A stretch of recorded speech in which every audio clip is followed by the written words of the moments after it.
ಕಾಯಿ ಕಟ್ಟೈತಿ. ಈಗ ಒಂದ ಗಿಡ ಅಲ್ಸ ಎಲ್ಲವೂ ಬಿಟ್ಟಾವ ಸೈ ಚೆನ್ನಾಗಿ ಬಿಟ್ಟಾವ.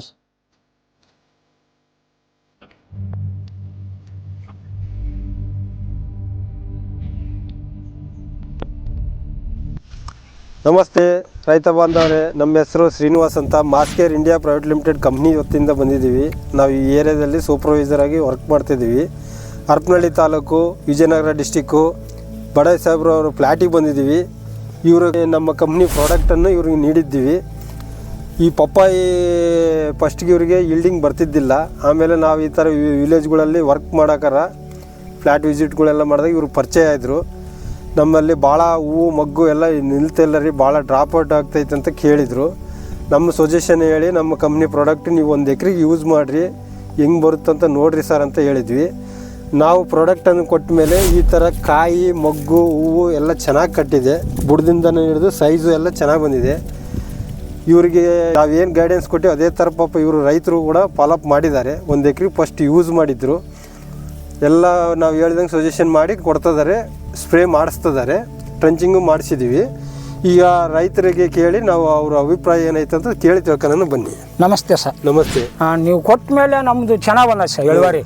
ಮುಂಚೆ ಗ್ಯಾಪ್ ಇತ್ತು ಸರ್, ಗ್ಯಾಪ್ ಇತ್ತು. ನಿಮ್ದು ಔಷಧಿ ಹೊಡೆದ ಮೇಲೆ ಚೆನ್ನಾಗಿ ಬಂದೈತೆ ಇಳುವರಿ. ಕಾಯಿ ತೂಕ ಎಷ್ಟು ಬರ್ಬೋದು ಈಗ ಅಂದಾಜು ನಿಮ್ಮ ಲೆಕ್ಕ? ಒಂದು ಕಾಯಿ 3 ರಿಂದ 4 kg 4 kg ತನಕ ಬರ್ಬೋದು. ಈಗ ಎಷ್ಟು ಟೈಮ್ ಕಟಾವು ಮಾಡಿದ್ದೀರಿ? ಈಗ 2 ಟೈಮ್ ಕಟಾವು. 2 ಟೈಮ್. ಫಸ್ಟ್ನೇ ಟೈಮ್ ಎಷ್ಟು ಬಂತು ಈಲ್ಡಿಂಗ್? ಸ್ಟಾರ್ಟಿಂಗ್ ಕಾಪಲ್ಲ ಸ್ಟಾರ್ಟಿಂಗ್ ಕಮ್ಮಿ ಬಂತು ಸರ್, 600 kg ಬಂತು. 600 kg.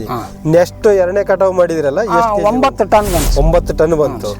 ಎಷ್ಟು ಎಕರೆಯಿಂದ 9 ಟನ್ ಬಂದಿದೆ ನಿಮಗೆ? ಇದು ಅಷ್ಟು 5.5 ಎಕರೆ 5.5 ಎಕರೆಯಿಂದ 9 ಟನ್ ಸೆಕೆಂಡ್ ಕ್ರಾಪ್ ಕಟಾವ್ ಆಗಿದೆ. ಈಗ 3ನೇದು ಯಾವಾಗ ಕಟ್ ಮಾಡ್ಬೇಕಂತ ಇದ್ದೀರಿ? ಇನ್ನೊಂದು 2-3 ದಿನದಿಂದ ಕಟ್. ಇನ್ನೊಂದು 2-3 ದಿನದಲ್ಲಿ. ಈ ನಮ್ಮ ಪ್ರಾಡಕ್ಟ್ ನೀವು ಬಳಸೋದಕ್ಕೆ ಮುಂಚೆ ಕೆಮಿಕಲ್ ಅವು ಎಲ್ಲ ಬಳಸ್ತಿದ್ರಲ್ಲ ನಾವು ಪರಿಚಯ ಆಗಕ್ಕೆ ಮುಂಚೆ ಈ ಏರಿಯಾದಲ್ಲಿ, ನಿಮಗೆ ಆವಾಗಲೂ ಖರ್ಚು ವೆಚ್ಚಗೂ ಈಗ ನಮ್ಮ ಪ್ರಾಡಕ್ಟಲ್ಲಿ ಏನು ವ್ಯತ್ಯಾಸ ಕಂಡಿದೆ ನಿಮಗೆ? ಸರ್ ನಿಮ್ದು ಔಷಧಿ ಚೆನ್ನಾಗಿ ಬಂತು ಸರ್. ನಿಮ್ ಗ್ಯಾಪ್ ಕಾಯಿ ಇತ್ತು ಸರ್, ನಿಮ್ದು ಹೊಡೆದ ಮೇಲೆ ಭಾಳ ಚೆನ್ನಾಗಿ ಬಂದೈತೆ ಸರ್. ಬಡ್ಡಿಯಿಂದನೂ ತುದಿವರೆಗೂ ಅದೇ ಥರ ಕಾಯಿ ನಿಂತಿದೆ. ಕಾಯಿ ನಿಂತೈತೆ. ಈಗ ನೀವು ಕೆಮಿಕಲ್ ಖರ್ಚು ಮಾಡ್ತಿದ್ರಲ್ಲ, ಅದಕ್ಕೆ ಎಷ್ಟು ಅಮೌಂಟ್ ಖರ್ಚು ಮಾಡ್ತಿದ್ರಿ ನೀವು? ಇದರಲ್ಲಿ ನಮ್ಮದ್ರಲ್ಲಿ ಎಷ್ಟು ಸೇವ್ ಆಗ್ತಿದೆ?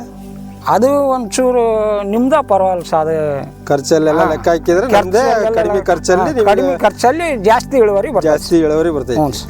ಇಲ್ಲಿ ಹರಪನಹಳ್ಳಿ ತಾಲೂಕು ರೈತ ಬಂದವ್ರಿಗೆ ಏನು ಹೇಳಕ್ ಇಷ್ಟಪಡ್ತೀರಿ ನೀವು? ಅವರಿಗೆ ನನ್ನ ನಮಸ್ಕಾರಗಳು ಸರ್. ಎಲ್ಲ ಚೆನ್ನಾಗ ಇಳುವರಿ ಬರ್ತೈತೆ ಅಂತ ಹೇಳಬಲ್ಲಿ ಹೇಳಕ್ಕೆ ಇಷ್ಟಪಡ್ತೀವಿ. ಇಷ್ಟಪಡ್ತೀವಿ. Okay, thank you.